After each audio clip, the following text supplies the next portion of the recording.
Muitíssimo bom dia, boa tarde, boa noite. Eu sou o Guilherme e eu estou aqui para fazer o primeiro vídeo de perguntas e respostas do canal. Então, o canal está vivo, temos pessoas assistindo, compartilhando e perguntando, interagindo. Acho que isso é muito legal.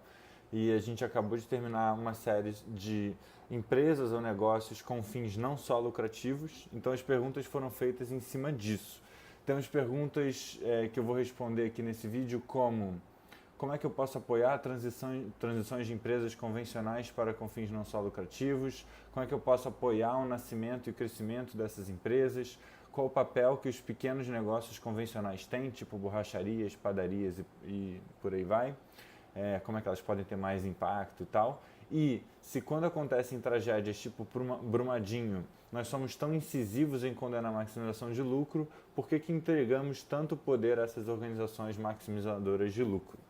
Bom, então perguntas nada fáceis, eu não pretendo ser conclusivo aqui, inclusive convido você a interagir, a mandar seus comentários, suas reflexões, eu também estou louco para aprender mais e eu não acho que eu tenho todas as respostas, tá?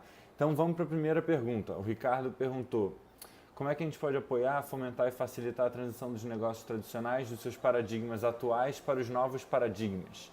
E aí ele mencionou aqui Sistema B, capitalismo consciente, TIO, evolutivas e tal.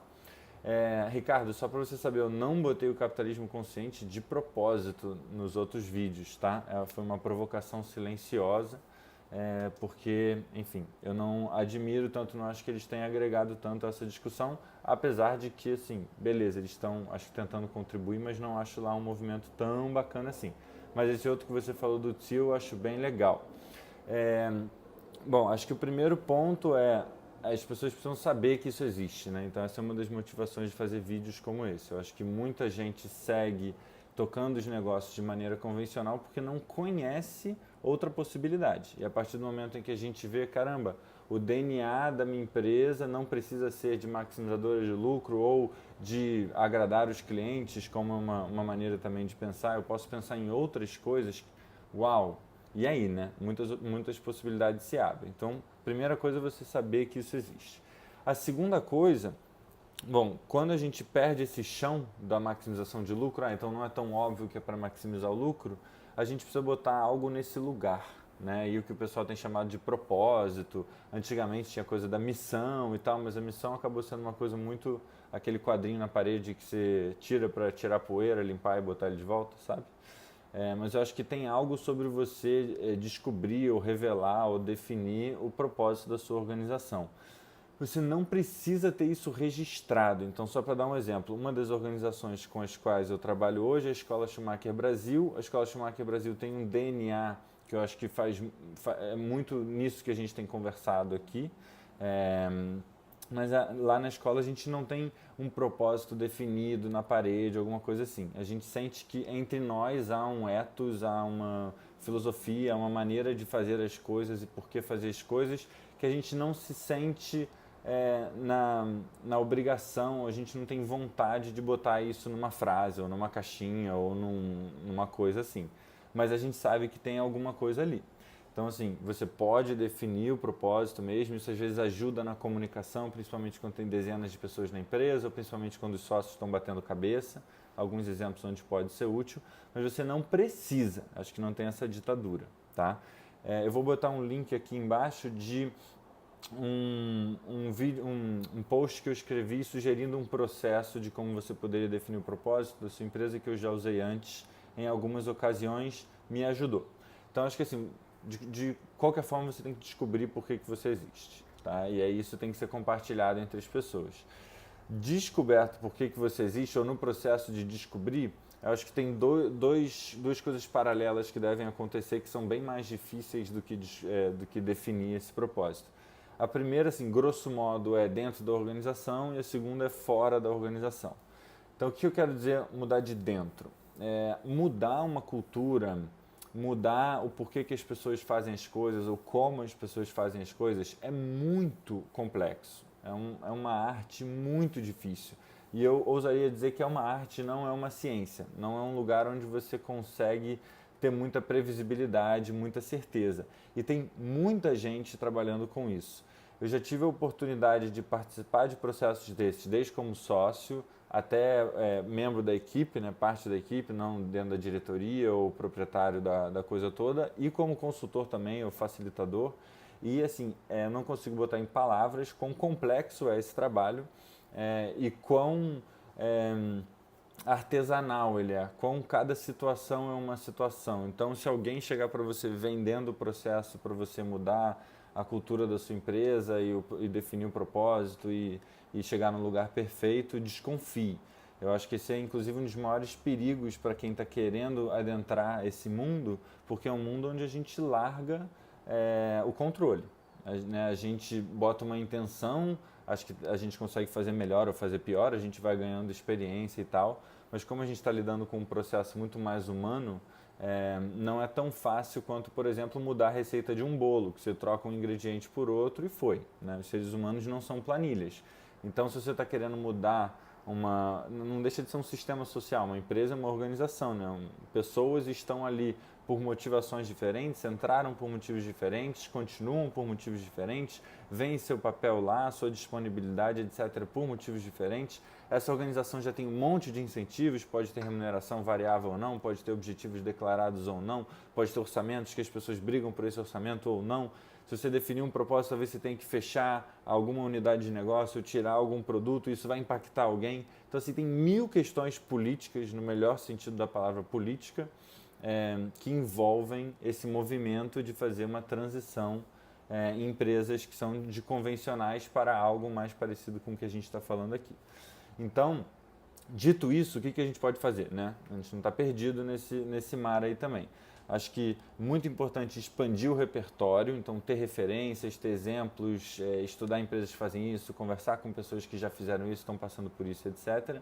Dentre as milhões de referências que eu poderia dar, por exemplo, o capitalismo consciente não é uma referência que eu daria, mas eu daria outras. Então, o que você mesmo falou, Ricardo, o Reinventando as Organizações, o livro do Frederic Laloux, acho que é um livro muito interessante. Eu até tive a oportunidade de participar da tradução dele. E aquela, né, quando você falou organizações TEAL, evolutivas, vem desse livro, né, da nomenclatura desse livro. Um outro cara que bebe mais ou menos das mesmas fontes é o Richard Barrett. Ele também tem um livro já em português que chama A Organização Dirigida por Valores. E eu recomendo a leitura desses livros. Não acho que eles no pedestal, assim, eles são a minha religião, minha Bíblia, nem nada disso. Mas eu acho que eles trazem ótimas contribuições e se você for ler isso e usar isso, acho que também vale, se você tiver a oportunidade, dar uma olhada no Spiral Dynamics, que é o que? O arcabouço intelectual, é a maneira de enxergar a vida e os seres humanos e as nossas organizações sociais que embasa esses livros.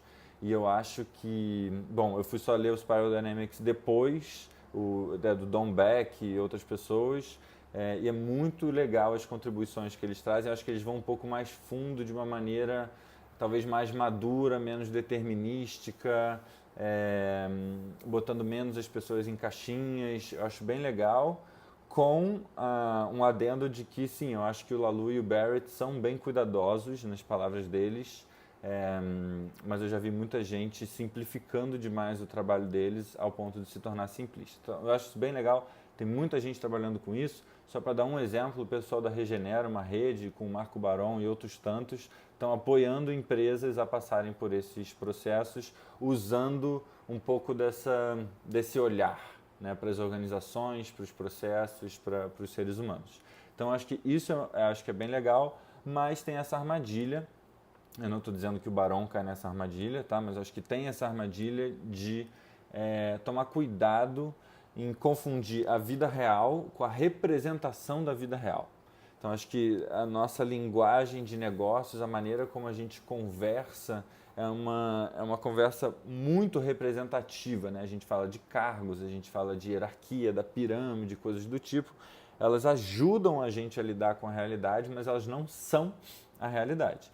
Eu ouso dizer que se as empresas funcionassem como a hierarquia manda, nenhuma empresa funcionaria, porque o que faz as empresas funcionarem é também a conversa de corredor, o almoço, as pessoas que vão além da descrição de cargos dela e conseguem sair dos feudos e das areazinhas e fazerem as coisas de fato acontecer, pessoas interessadas que a empresa vá para frente, né? Então, não confundir as representações da realidade com a realidade. Então, se você definir um propósito, não quer dizer que você trabalha por propósito. Só para dar um exemplo, se você é uma empresa holocrática ou sociocrática ou se considera CEO ou todos esses nomes bonitos, isso não quer dizer que você não tem hierarquia de poder, que você não tem opressão e por aí vai. Então, eu já vi empresas que se dizem tradicionais, onde existe muito mais abertura, permeabilidade entre os níveis, do que empresas que se diziam holocráticas ou alguma coisa do tipo, que tinham bolinhas lindas e processos lindos escritos no papel, mas que na prática uma pessoa chegava lá e mandava em tudo, né? Só você participar da vida da organização, você participar de uma reunião, que você viu o que estava acontecendo. Não precisa ir tão longe, é só você ver os livros de ética das empresas que estão hoje na Lava Jato, e aí você vê que como a gente define que a realidade deveria acontecer e como ela de fato acontece, podem ser maneiras bem diferentes. Isso não quer dizer que é inútil você escrever um livro de ética ou que você tenha um propósito definido ou alguma coisa desse tipo, mas não confundir uma coisa com a outra. Eu digo isso talvez por questões pessoais, que eu já participei de muitos projetos onde eu pessoalmente estava dando muita importância à representação da realidade e não estava tanto percebendo os pequenos, grandes detalhes importantes que estavam fazendo diferença na própria dinâmica em si que estava emergindo ali, que não era uma dinâmica que ia em linha do que era o objetivo do projeto, alguma coisa mais alinhada a propósito, alguma coisa assim. Então, tem uma imagem que eu gosto bastante, que eu acho que pode ajudar nessa reflexão, que é a imagem do iceberg da cultura organizacional, alguma coisa assim. Então, você vê que nos últimos vídeos eu usei bastante a palavra visibilizar. Eu recebi esse comentário. Cara, você usa muito essa palavra visibilizar. Bom, primeiro talvez vício de linguagem e também acho que é algo que muito do que acho que o meu trabalho vai ser aqui nesse canal é tornar visível coisas que estão fora do nosso radar. Então, quando a gente fala sobre RH, cultura organizacional, estratégia e por aí vai, muitas vezes a gente foca em visão, estratégia, valores, metas, estrutura organizacional, políticas e por aí vai. Essas são as partes que estão visíveis, essas são as partes que estão fora da água. Mas quais são as coisas que estão ali embaixo, né? O que são as tradições? O que são as normas? O que são as percepções? O que são as regras que não são escritas dentro da empresa? Quais são as histórias? Quais são as emoções que as pessoas têm? Então, assim, em pouquíssimas palavras, uma provocação que eu trago em trabalhos que eu faço é quais as histórias que os funcionários contam quando o chefe não está lá? Né? Eu até anotei aqui algumas coisas que eu já ouvi. Por exemplo, todos são iguais, mas os sócios são mais iguais do que os funcionários. Ou, nós temos reuniões semanais aqui para o chefe achar que tem alguma coisa dentro do controle dele, mas a maior parte é perda de tempo e descolado da realidade. Ou, a gente tem um livro lindo de cultura, mas no dia a dia, se ele fosse usado, seria mais para bater em mim do que para ser seguido. Então, coisas desse tipo que estão invisíveis à cultura são muito importantes. E aí, nesse sentido, acho que há cursos interessantes, que é tipo Art of Hosting, né, que seria a arte de anfitriar, seria uma tradução, ou até mesmo Dragon Dreaming, que é uma metodologia específica, mas acho que trabalha muito essa questão de tomada de decisão. Os cursos de sociocracia acho que são bem bacanas também.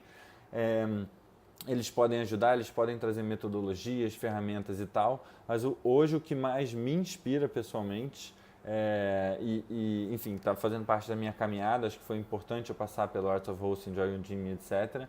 É o trabalho tem alguns autores que trabalham isso, assim, esse domínio, vamos botar assim, das organizações, mas a minha musa inspiradora, uma pessoa relativamente próxima, é a Patricia Shaw. Ela tem um livraço que tem duplo sentido em inglês, chama Changing Conversations in Organizations, que a tradução dupla seria mudando as conversas dentro de organizações e conversas sobre mudança dentro das organizações. Então, o que ilumina o trabalho dela é uma abordagem específica da complexidade, das ciências da complexidade, que presta muita atenção aos fenômenos emergentes, imprevisíveis, coisas que acontecem mesmo nos detalhes, nas dinâmicas de exclusão e inclusão, inerentes à dinâmica social. Então, é muito interessante essa abordagem que a gente tem mais nos inspirado no trabalho que a gente tem feito na Escola Schumacher Brasil, mais próximo de organizações agora, de empresas. E a Ju, que inclusive trabalha comigo lá na Escola Schumacher, ela publicou um texto curtinho, que acho que vale para ter um gostinho do que a Patrícia e outros tantos trazem para a nossa prática, comentando 2 matérias que ela leu sobre Brumadinho, o que aconteceu lá em Brumadinho. E eu achei bem legal assim, o que ela escreveu, e muito curto e muito leve também, porque esses textos às vezes podem ficar meio pesados. Então, acho que essas são algumas coisas de dentro. Acho que a gente tem que ampliar o nosso repertório.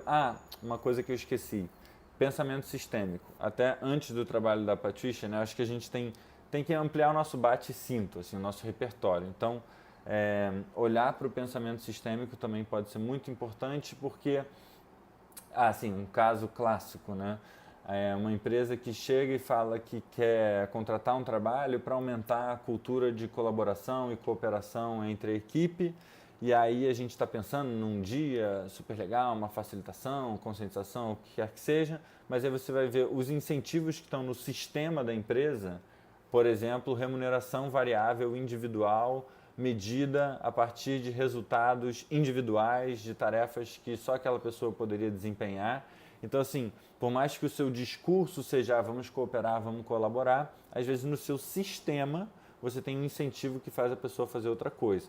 Então, por isso que eu acho que esse é um insight do pensamento sistêmico, a história de ter um propósito declarado, né? Essa é uma das coisas que impacta. Se você tem um objetivo declarado, é uma das alavancas que mexe num sistema, mas tem muitas.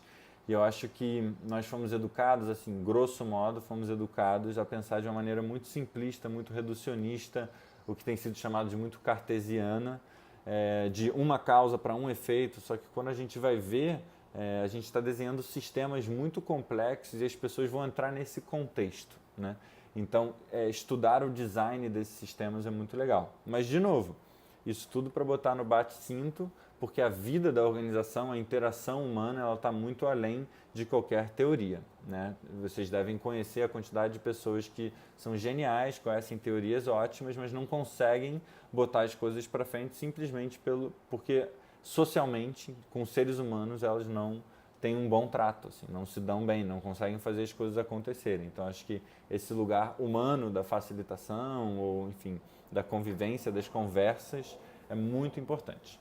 Beleza, então acho que algumas coisas que eu posso dizer do lado de dentro da organização, e em paralelo, acho que a gente pode atuar no lado de fora da organização.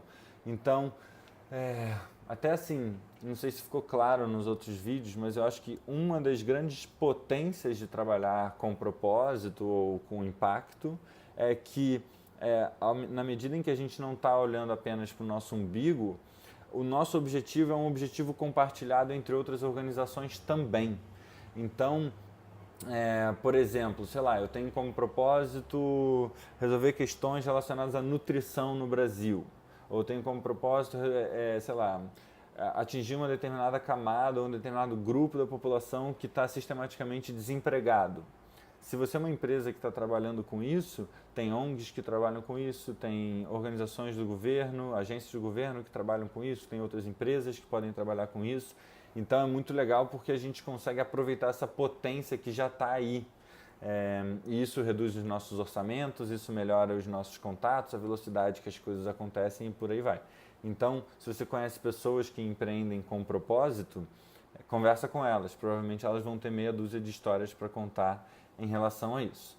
Então, assim, acho muito importante, eu estava pensando numa metáfora, acho que é meio ruim a metáfora que eu pensei, mas era tipo assim, se você trabalha com um propósito e só está olhando para dentro da sua empresa, é que nem você tipo, ter uma Ferrari e só ficar na segunda marcha, nem passar a terceira marcha, porque você tem uma potência muito grande que você não está aproveitando. Ou pelo menos não está aproveitando na sua inteireza, na sua completude. Acho que esse segundo caminho também de como mudar usando o que está acontecendo fora, né, o que está acontecendo no ecossistema e tal, junto um pouco com a pergunta da Alessandra, que tinha, super resumindo aqui, tipo, como apoiar o nascimento e o crescimento de empresas tipo empresa B ou empresas da economia circular ou o que quer que seja. Olha, eu acho que tem uma coisa que é, bom, além disso que eu falei, né, de se aliar a outras pessoas que têm um propósito parecido, etc, etc, eu acho que tem uma coisa bem pragmática, assim, para dizer que é uma boa notícia, que eu acho que, assim, como diz o ditado, né, o barulho da árvore quando cai é mais estrondoso do que a floresta quando cresce. Então, assim, a gente está vendo muitas tragédias por aí, mas tem muita coisa legal já acontecendo. Então, já tem no Brasil incubadoras de impacto, incubadoras de negócios sociais e coisas do tipo, já tem fundos de investimento focados nisso, já tem um monte de professores de universidade, voluntários querendo trabalhar com isso e por aí vai. Então, acho que é algo também sobre se conectar nessa rede, ir para eventos, seguir essas organizações. Então, anotei aqui alguns nomes, né? Então, acho que o fundo, talvez um dos mais famosos, é a Vox Capital.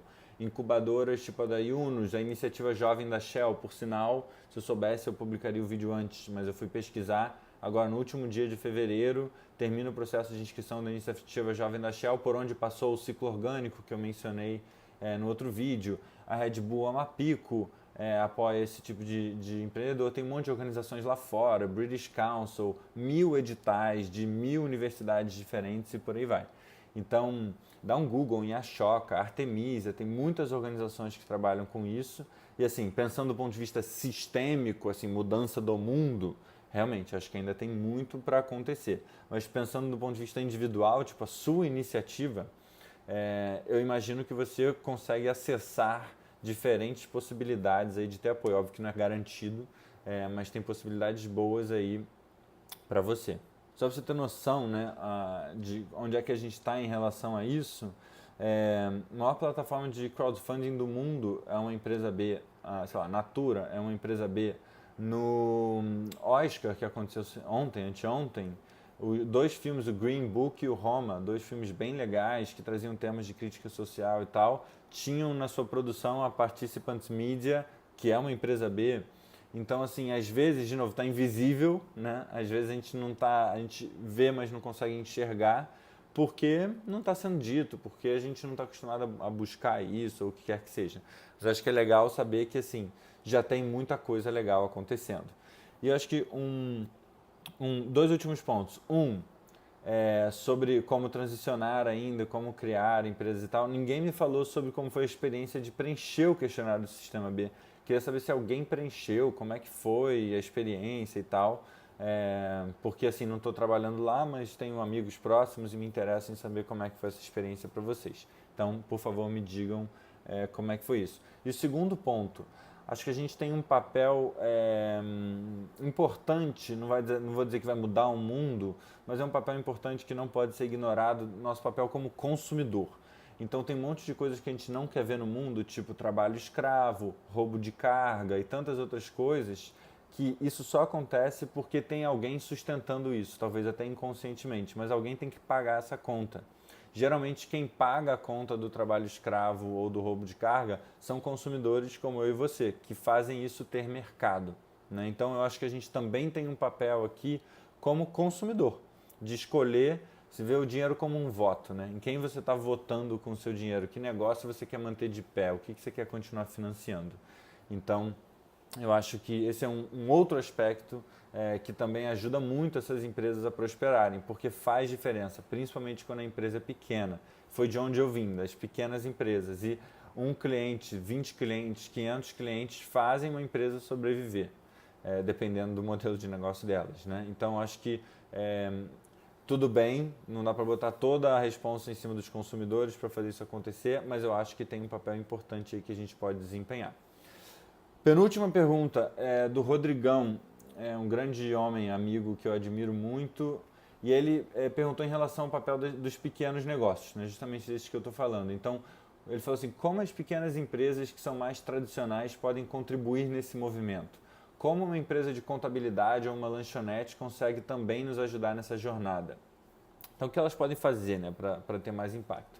Então, assim, acho que muito do que eu falei, eu diria mais ou menos igual para uma pequena empresa, assim, e convencional e familiar que seja.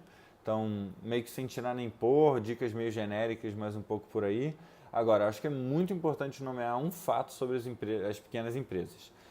Pela última pesquisa que eu vi, os empregos formais do Brasil, mais de metade são gerados por micro e pequenas empresas. E que eu acho que é importante dizer que, cara, isso é muito sério, né? Isso já é um grande impacto, mais de metade dos empregos no Brasil. Não estou dizendo que é o suficiente, tá? Mas eu acho que é um impacto grande. E mais, tem empregos e empregos, né? Eu acho que o emprego num pequeno negócio ele tem uma característica específica, e aí eu vou falar assim, genericamente, tendendo a, tá? Mas se o funcionário está alinhado com a cultura da empresa, está fazendo sentido ele estar ali na empresa e por aí vai, ele provavelmente tem uma estabilidade naquele trabalho maior, ou ele consegue se responsabilizar mais pelo futuro dele do que se ele estiver numa organização grande. Então, assim, quantos exemplos a gente tem de cidades, aí você vai ver nos Estados Unidos, isso é muito grande, né? Mas no Brasil também tem, que era um polo de sei lá o quê, e aí de repente as indústrias migram para um outro lugar. E as pessoas que estavam ali não têm mais trabalho. Isso também acontece com pequenas empresas, polos de pequenas empresas têxteis que faliram quando o negócio bombou lá na China, né? Mas o que eu acho que assim, a padaria, o borracheiro, enfim, o salão de cabeleireiro e por aí vai, eles tendem a dar empregos que, bom, primeiro muitos empregos, depois mais estáveis.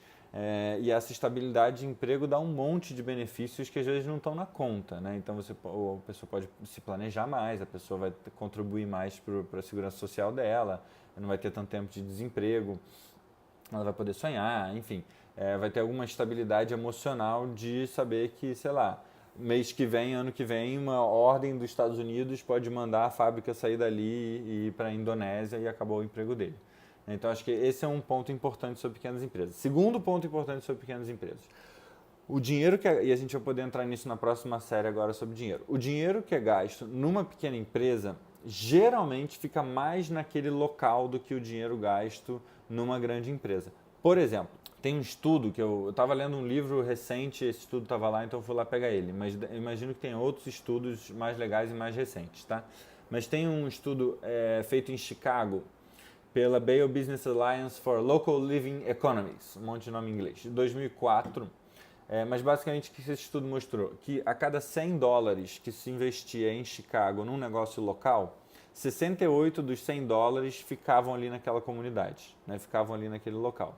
Enquanto a cada $100 investidos num negócio de uma cadeia nacional ou internacional, tipo essas de fast food que vocês conhecem, essas lojas de roupas gigantes e tal, $43 ficavam. A diferença é muito grande entre 68 e 43. Então você imagina que você gasta dinheiro na padaria do seu bairro. Aí esse dinheiro talvez o cara vai gastar na banca, que depois vai gastar no salão para cortar o cabelo, que depois vai gastar no restaurante, que depois vai gastar na escola, que depois vai gastar não sei o quê. E o dinheiro, ele tem valor circulando, né? Então, assim, não dá para reduzir o impacto que tem também nas pequenas empresas nesse lugar, de que geralmente os donos, os funcionários vão acabar gastando mais ali, ou vão acabar morando mais ali perto, e isso tem impacto grande na economia.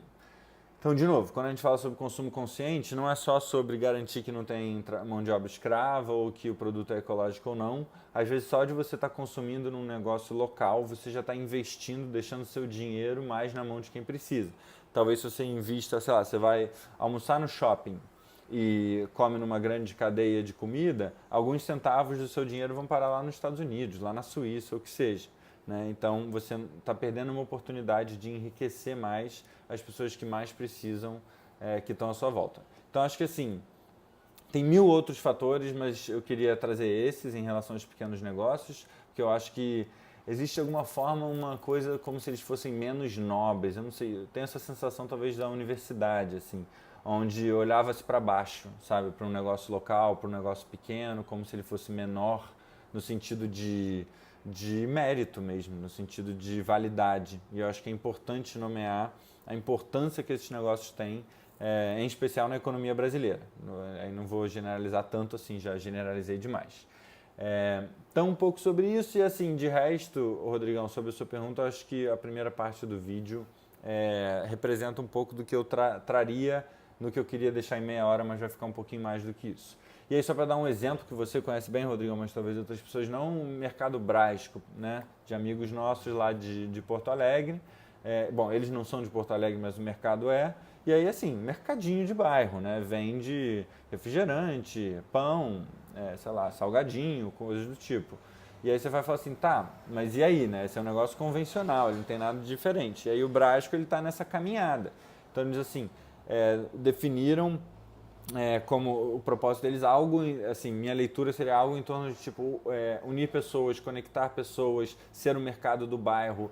Eles vieram de cidade do interior, né, os sócios, então eles têm essa coisa do bairro ser muito forte, das pessoas se apoiarem. Então, sei lá, show de talentos entre as pessoas do bairro, um tratamento diferente para a equipe deles, que também acaba gerando um tratamento diferente nas pessoas do bairro. Então, assim, pequenas coisas que cabem dentro de uma pequena empresa fazer, mas que podem fazer uma grande diferença. E mais, tipo, eles já estão olhando para mix de produtos, né? Então, vamos tirar esse produto aqui que faz meio mal, vamos tirar esse produto aqui, vamos substituir ele por um produto mais local. Assim, mas tem produtos que não dá para tirar, porque são produtos que bancam o negócio deles. E aí, de novo, tem que também os clientes começar a consumir diferente. Então, acho que assim, tem espaço para se fazer coisas, mas não é fácil, com certeza não é fácil.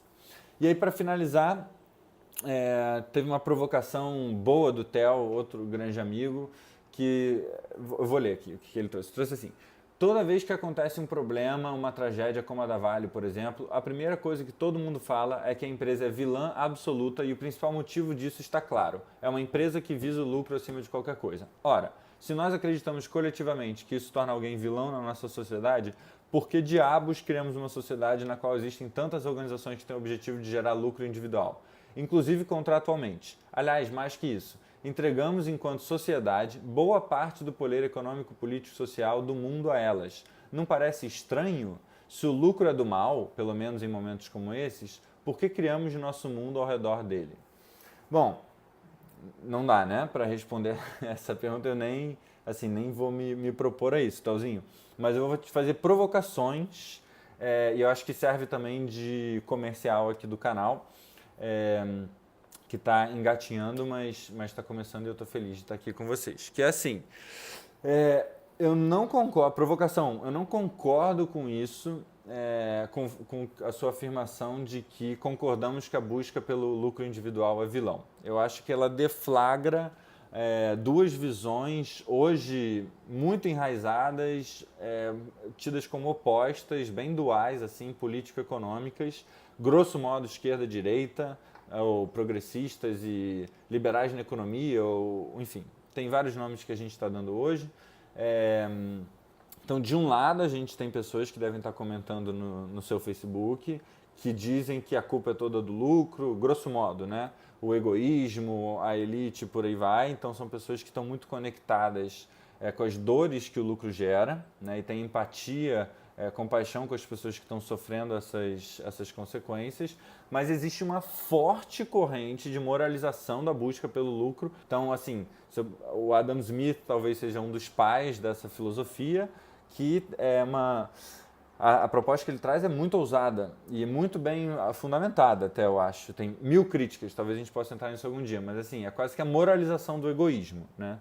É uma proposta de que é ético, é desejável que uma pessoa busque apenas o seu bem-estar econômico dentro das regras do jogo, tá? Teoricamente, porque eu vou estar mesmo sem querer estar ajudando outra pessoa, né? Então, assim, benefícios que podem mesmo não ser pretendidos, assim. Então, eu acho que assim, você pode fazer um case, né? Você pode defender essa ideia com muita força. Se você olhar nos últimos 300 anos de história, mais ou menos quando o Smith veio, que isso tornou-se algo realmente moral, né? A busca pelo lucro individual do ser humano e depois das organizações que os seres humanos tocavam. É óbvio que as coisas não são por conta de uma variável, né? Então não dá para traçar essa causalidade, é por conta dessa mentalidade do Smith que tudo isso aconteceu. Há 1000 outras pessoas falando outras coisas muito interessantes para complementar ou para rechaçar isso. E nem o pensamento do Adam Smith era tão simplista quanto isso que eu falei aqui. Mas eu acho que assim, existe sim uma forte corrente filosófica que moraliza o lucro, que diz que é ético, é quase um paradoxo, né? É ético ser egoísta. Então, assim, Infelizmente, eu vejo que o nosso debate caiu em discussões que eu considero muito rasas, numa cultura simplista de lacração, onde você em 5 minutos vai conseguir dizer tudo o que aconteceu lá em Brumadinho, mesmo antes de você saber um fato do ocorrido além do próprio ocorrido. A gente está vendo hoje os temas com baixíssima resolução, né? Tipo uma foto muito pixelada, assim, que você não consegue ver exatamente o que está acontecendo. E assim, via de regra, essa questão do lucro, da economia, da grana é uma pauta central, né? De um lado, o lucro, a busca pelo dinheiro, a economia é Deus, é endeusada, do outro lado é o demônio. Ou de um lado a gente tem que ter, sei lá, o mercado tem que ser 100% livre, ou o mercado é super corrupto e a gente tem que regulamentar o mercado ao máximo.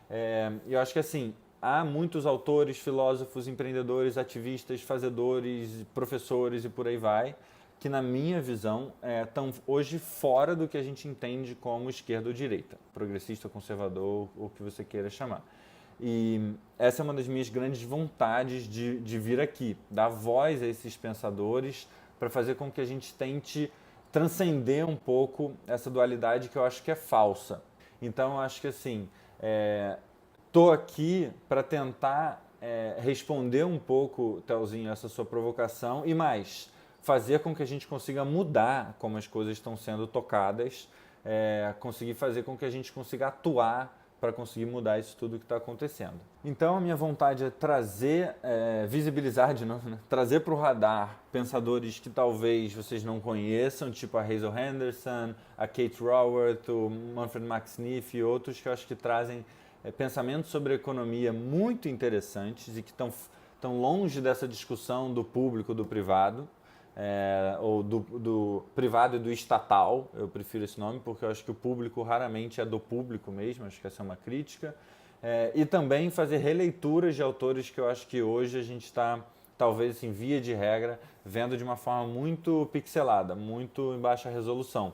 E não vou dizer que todo mundo que pauta a discussão está assim, óbvio, não vou dizer que eu sou superior a ninguém nem nada disso, mas eu acho que tem um espaço para a gente trazer um outro olhar que vai além dessa demonização do lucro ou dessa idolatria, né, de idealizar o lucro.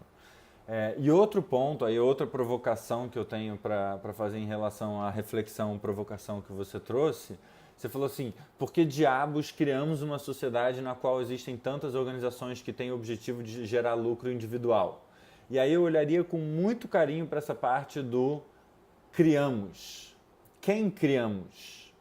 Quem, assim, porque parte do princípio de que existe uma intencionalidade nesse padrão que emergiu como sociedade que a gente entende hoje como essa democracia representativa, capitalista ou neoliberal, aí cada um vai olhar de um jeito. Eu acho que não é obra de um trabalho consciente. Se fosse, seria muito mais fácil de mudar. Se fosse só a elite se segurando no poder e tal, eu acho que seria mais fácil de mudar. Então, o que eu acho que a minha vontade de vir aqui é do fundo do meu coração e, assim, óbvio, com alguma ingenuidade, talvez, ou imaturidade, ou idealização da minha parte também, mas eu acho que seria muito interessante a gente tentar explorar juntos aqui propostas que melhorem as condições da vida de todo mundo na Terra, faça com que aumente a possibilidade da gente seguir vivo aqui nesse planeta por mais um tempo, mas sem necessariamente querer derrubar ninguém, revolucionar nada, brigar com alguma coisa que está posta. Eu acho que a própria mentalidade da guerra é algo que eu desafiaria. Então, assim, talvez a gente tenha, o nosso desafio seja criar estruturas mais humanas, mais eficientes, que sejam regenerativas e que tornem as outras obsoletas. Não necessariamente que briguem contra as outras. Que a gente consiga usar o que a gente tem de melhor com o que está feito hoje. Assim, acho que tem muitos problemas hoje, mas não é para jogar a sociedade que a gente tem hoje fora, na minha visão, e criar uma nova do zero, até porque isso não é possível. Então, acho que assim, tem coisas boas para a gente manter. Eu acho, por exemplo, bom a oportunidade de estar podendo fazer esse vídeo. Acho uma loucura, acho um milagre isso que está acontecendo. Eu que cresci sem celular na escola, olha, né, o que está acontecendo. Então, assim, acho que tem coisas boas, mas também tem muitas outras coisas que tem que entrar nessa sociedade, o que a gente gostaria que tivessem aqui.